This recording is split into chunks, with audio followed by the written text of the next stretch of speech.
Right, so thank you for joining us. Welcome, and thank you for taking the time out of your schedule. So, would you like to introduce yourself? Sure. My name is Brooke and I live here in Bergen County. And I'm Robin Canada. I live in Bergen County. We live together. So Insane? No, just kidding. um, um, we're well. so, um, how does the LGBT community relate to you? Well, we are members of a UU church, and many of the members in our church are LGBTQ folks who we consider our friends. We are close with them, and so we're concerned about them. Thank you. And so the main question, the reason we're here, what are your thoughts on the fact that there is no LGBT resource center in Bergen County? And do you see a need for like a resource center in Bergen County? Yeah, I would definitely say yes.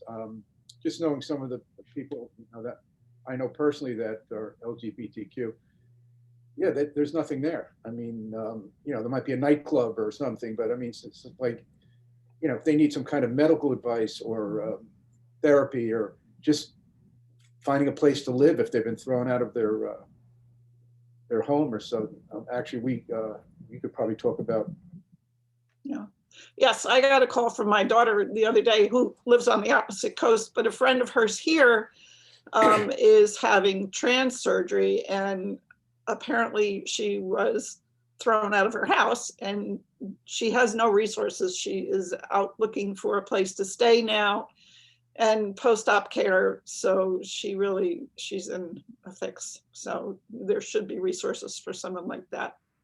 Yeah. She has a friend helping her, but they literally have no place to live for like a month or so they need for her to rehab.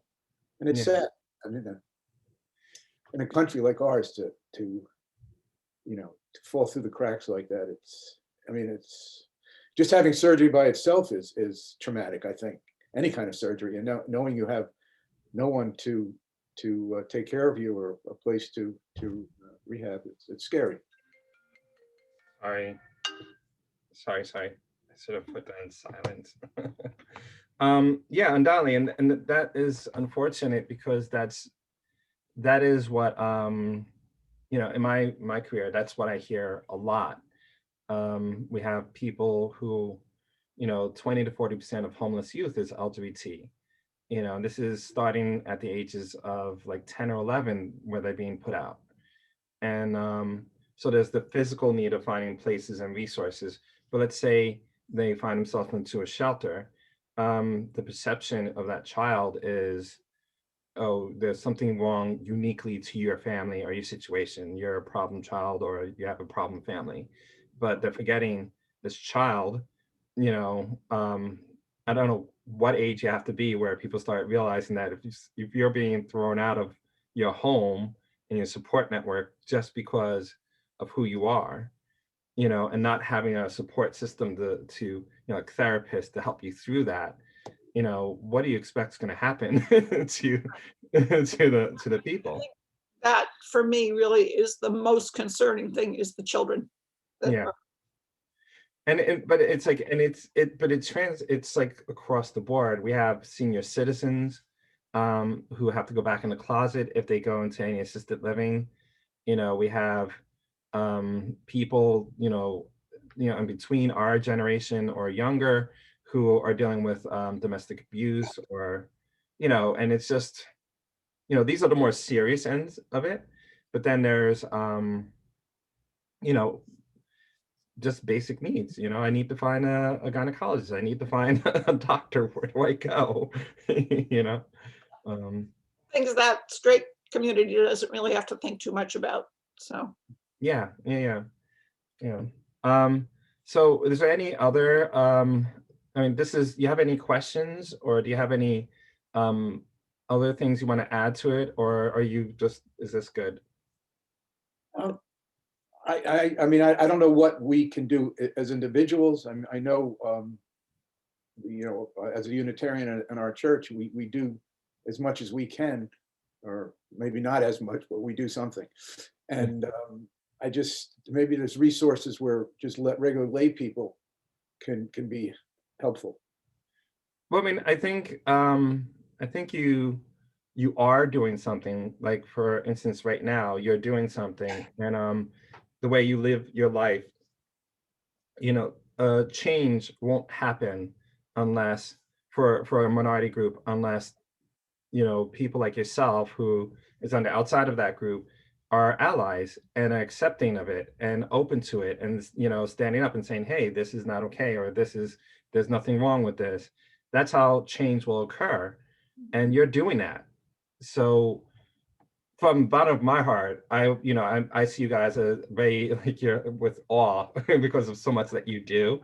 But in this particular instance, this means the world to me. This is the reason why we go to church and stuff around you.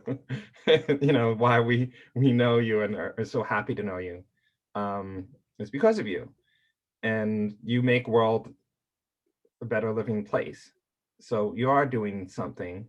Um, and I think in other practical ways, there are, you know, I don't know myself. This is all born out of, hey, I don't understand why this isn't here. So let me just create this project and ask this question over and over and over again. Maybe I'll get an answer, and then maybe we can fix it.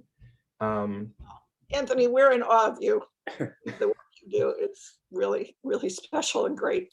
Yeah, I just want to add one other thing. If you want to be totally mercenary about it, the amount of money you would put in, the county, let's say we're talking about Bergen County, the amount of money we would put in as a county to take care of some of these problems, in the long run, you're saving money, because again, if yeah. children are not taken care of and have no place to go, and then things go on later on in life, it's a good investment if you want to be totally, And mer- that exactly what you said, and that sentiment is what this project, I'm going to do a report, or try to do a report, and to get that incentive. So not doing anything other than taking information that we know, like the 20 to 40% of homeless youth.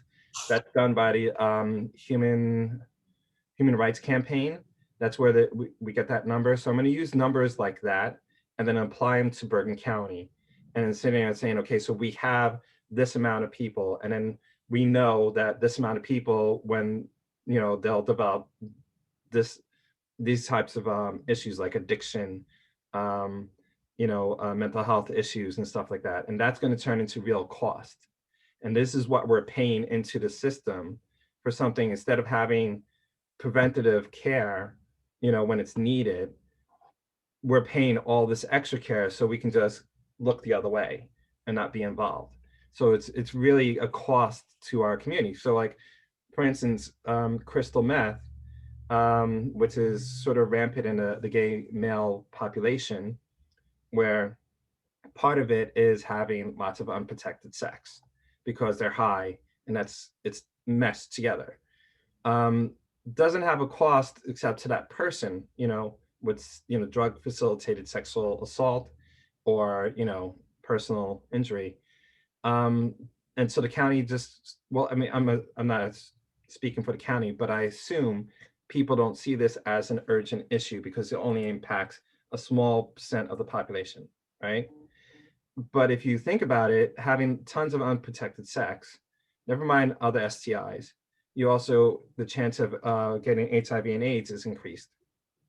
So then you have someone that's going to be on medicine that someone's going to have to pay for, which is going to be the county, which is about $1 million for the lifetime of one person. So multiply that by whatever small number, that's millions of dollars that the county is going to be responsible for in the long run. Never mind all the other things that go along with that. So that's definitely a way to save money for the county. And then the loss, the potential. So if you have 5 to 6% of the population that's not functioning at an optimal level like the rest of the community, empower them, and then have them as contributing to the community. That's another way. So You're spot on. I just hope I can do the report. Oh, you will. Well, if you need any help, Brooke will help you. Yes. I'm willing to do whatever you need. Well, thank you. Thank you. So do you feel comfortable with everything that was said here? Yeah. And, this is being taped and eventually will live on a public platform. Do you give consent? Yes. And at any given time, for any reason or no reason, you can always reach out to me. And if you want me to take it down, it'll be taken down just within reasonable amount of time for me to get to it and do the actual thing. Yeah. Yep, Yeah. no problem. Right, so thank you again. I'm gonna end the recording. So.